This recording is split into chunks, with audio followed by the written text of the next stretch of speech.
The first camera ever took a picture of nothing, no people, no movement, just light and time.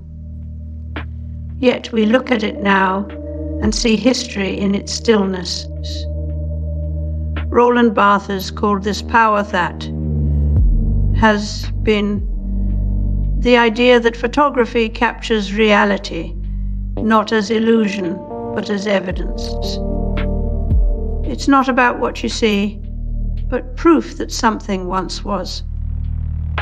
So when AI begins to mimic those signs, grain, blur, faded inks, it doesn't just imitate form, it hijacks meaning itself.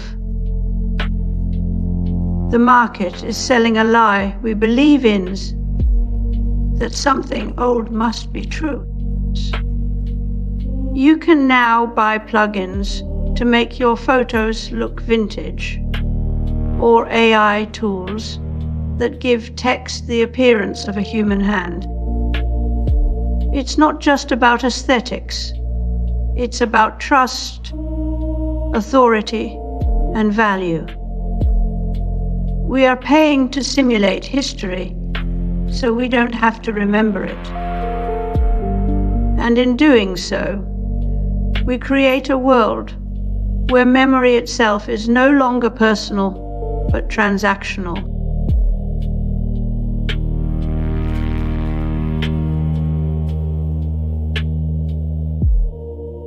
The origins of modern computing lie in mechanical ingenuity, Babbage's engines, Turing's machines, and ENIAC's electronic logic laid not only technical foundations, but redefined human problem solving. In the 1970s, filmmakers like Kubrick began refining cinema to a near-perfect simulation of the past, so precise it felt unreal. The hyperreal is not about capturing truth, but eliminating all traces that might remind us we're watching something constructed. Baudrillard called this the android to man, a flawless imitation, lacking any lived messiness or sentimentality. Instead, we get functional pleasure, an algorithm of experience without the chaos. This isn't just about style. It's a rather than inherited. The desire to make machines feel human didn't start with chatbots or social media. Early engineers designed interfaces that mimicked the warmth of conversation, slightly imperfect, slightly alive. It was about bridging the uncanny valley through familiar quirks.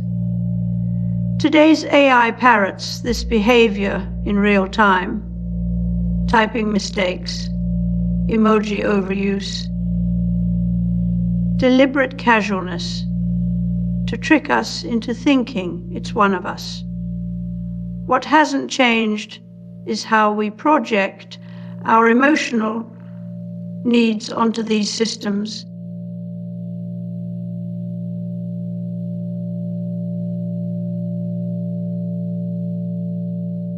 Welcome back to Takeout. Welcome to the Conversation Corner. Something big is happening. That was the title of an essay that has exploded on social media. It was written by a CEO of an AI company. His name is Matt Schumer. And he likens this current moment to February 2020, right before the start of COVID. Now, COVID and AI are not the same, but what he says is artificial intelligence is now unrecognizable. This is a quote from what existed even 6 months ago. And he urges everyone to prepare for its advancement, going on to write, quote, given what the latest model... We live in an age where memory is no longer something we keep. It's something that keeps us, tracks us, reinterprets our pasts for profit or confusion. The digital world offers a simulation of authenticity, aged fonts, retro filters, grainy textures. But these are just UI elements. They don't remember anything. And yet we trust them as if they do. Deepfake technology now recreates faces so convincingly that truth becomes a matter of belief. A fabricated memory is no longer fiction. It's propaganda with skin on. Barthes once described photography as punctum and studium, but in the era of AI, generated images, even our ability to distinguish between that has been and something made. Up in a server, room is under assault.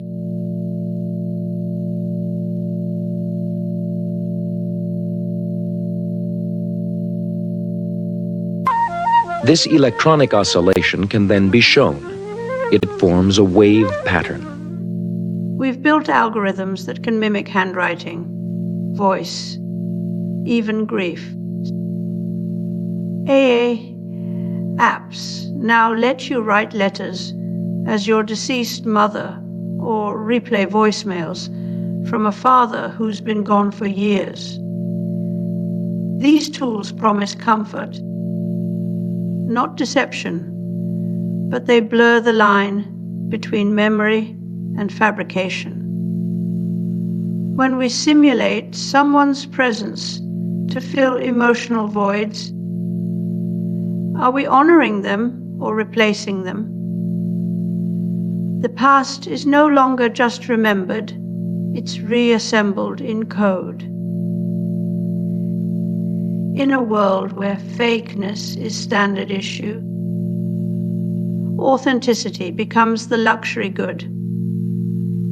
The more we simulate intimacy through digital ghosts, the more real presence feels rare and expensive. This isn't just about deception. It's about who controls which version of reality gets preserved. And if memory itself can be bought or fabricated, then identity is no longer a truth, but an auction.